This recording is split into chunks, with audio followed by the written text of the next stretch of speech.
Welcome to Jim and Sri's podcast series. My name is Jim Gilbert and I'll be your moderator today. We are excited to present to you today and look forward to many more helpful podcasts. We intend to provide insights and value for you and your organization. Our podcast series is called Smart Integration for the Enterprise. Part 1 is, why are integration strategies important for the connected enterprise? Sri and I have a deep passion for technology and have worked together for many years. We help our clients with integrated technologies. We show our clients how to leverage technology overall. And this creates value and sustainability for businesses of all sizes.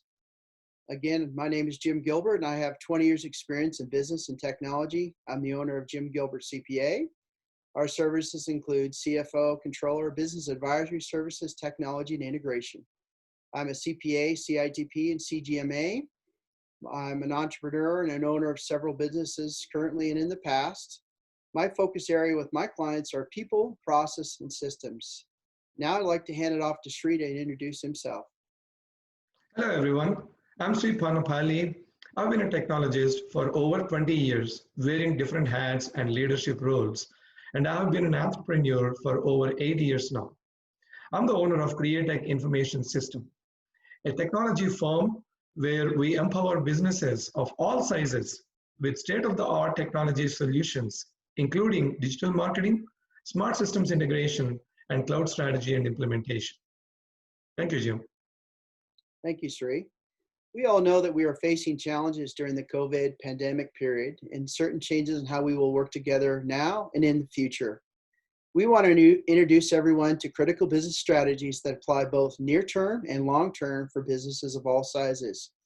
Smart integration, you'll hear that, we'll say that a few times. Smart integration and automation is imperative for sustainable business. Companies need to find a way to obtain their data, process their data, and report data timely and efficiently, especially now and in the future. I'm going to ask Sri a series of questions from his experience to help everyone understand more about smart integration and integration overall. First question, Sri, is why should businesses consider smart integration? Good question, Jim. First off, let's define smart integration. It is an optimal way you connect the different applications in an enterprise. If you have like 10 different applications in an enterprise, not all of them need to talk to each other. And you need to identify a central system of truth, something like an ERP system. So this is what smart integration entails. And in most businesses today, all these different applications, the expense applications, QuickBooks Online, invoice processing, customer relationship management, all of these exist as silos. If they exist as silos, the challenge or the big question here is, how do you get the big picture? Because the executives and the decision makers, they don't care about silos. They don't just care about one part of the information. They need the big picture of where their department or company is going to be able to make smart decisions in the future. And the only way to get this big picture in the hands of the executives is by integration. And integration, the result of that is, again, these stakeholders, they don't want to look at raw data. So these integrated solutions need to produce a big picture data that is presented in the form of visual dashboards and analytics. Oh, thank you, Sri, for defining smart integration for us. We appreciate that. What are some of the challenges, especially in the current virtual world, for moving ahead with integration for businesses of any size? Another good question. With COVID, we are all living in a virtual world. We don't sit next to each other with our colleagues, our bosses anymore. We all work in our own remote working at home. So this presents some challenges in general as well as with systems integration. Especially this ups the need for effective collaboration and communication. The collaboration communication skills that we had in the past are not sufficient anymore. So we need to strive, all of us, for better communication skills and better collaboration tools. The tools that you use for collaboration are the key here. I want to accentuate that point because these tools actually should help you, teams of 10, 20, 50 people, just as though you're working next to each other by taking all the barriers of communication away and to promote seamless communication. I'm talking about tools like Slack, Microsoft Teams, Monday.com, or Trello. All these are, and there are several others. These are productivity tools. These are collaboration tools that will allow you to collaborate in real time in getting the big picture out and with integrations. Yeah, collaboration is important, isn't it, Sri? Yeah. Thank you for talking about the current COVID times. What are some integration considerations and recommendations that you can provide currently, and what people should look forward in the future?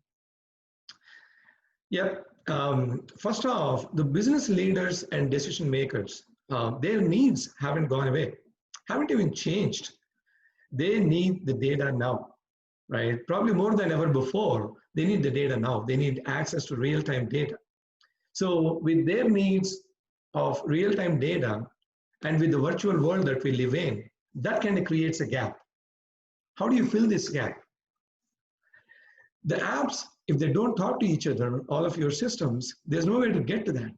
So this is where your integration becomes really critical. Previously, if you were working with 15 different apps, sitting in a room, locking yourself up for a couple of hours and hashing out that report, that dashboard for your executives, that's not the world that we live in anymore. With all these remote working agreements, how do you achieve the same results? That is where it calls for better integration between all your applications. Two things that are important here. One, I want to talk about the platforms. Platforms are really important. Platforms that allow you to integrate. You, as a business owner, I don't assume that any application that I choose, just because we're in the 21st century, lends itself for effective integration. There are still systems out there that don't communicate or talk to each other. We see that in our own experience. So you got to choose your platforms. Really importantly, you got to do your research about a product before you actually buy it, because later you don't want to know that it's not talking to any other application. So platforms are important. And the second important factor is the architects and designers that actually make it happen. I've been an architect for over a decade, and this is a process that I follow. I seek to understand all the applications first before I put a roadmap or an architecture for integration. First, you need to understand what is your central system of truth and what are all the other applications, which data is coming from which application for the final report, right? To understand all of that takes a lot of effort, and that's why you have to actually choose your architects and designers very carefully. They play a major role in creating that final dashboard out into the hands of the executives. Last but not the least, once you have done the research, you have all the ducks in a row. Now you need to, for the sake of integration, are you going to build it in-house or are you going to buy off the shelf from the tools that are available? And there are lots of very good tools that are available out there, commercial as well as open source and ETL platforms. That becomes your last frontier, so to speak, to decide before you actually put it in motion. In conclusion, Sri, can you tell me in 1 to 2 sentences why you think companies ought to embrace integration right now? Sure, Jim. Integration-based data reporting is critical to businesses more so now than ever before for business success and sustainability. Companies are in a race and they need that competitive edge, right? And how do you get that competitive edge? Integration is the key. Having all your systems talk to each other and getting real-time data in the hands of key stakeholders, that's a way to make better future decisions. And for that, integration is not optional. And so if you don't embrace it proactively, it might sweep you over like a big wave.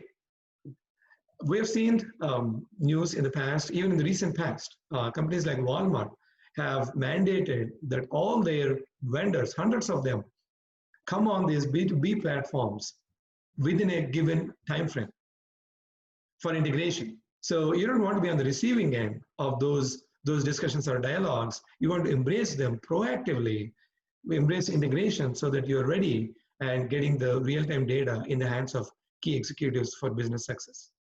Right. Yeah, traditionally, Sri and I love to give a couple takeaways in every podcast and everything that we produce. And we've got 3 takeaways today. First one is, as you all know, the world has changed and we need to streamline processes quickly for our workforce, our customers, and vendors alike. We need to coordinate all 3 of those together. Integration promotes sustainability and provides critical data for decision makers. And that's key there for decision makers. Sometimes it's daily, hourly, weekly, monthly. You don't know what it's going to be, especially in today's world. Smart integration, remember I said that, I would say that a couple of times. Smart integration is a critical strategy to connect disparate systems and process data for end users. Thank you all for joining us in our podcast today, our first ever podcast. Really appreciate, and we hope that you got some good value out of this. We look forward to seeing you in our future podcasts. Have a wonderful day.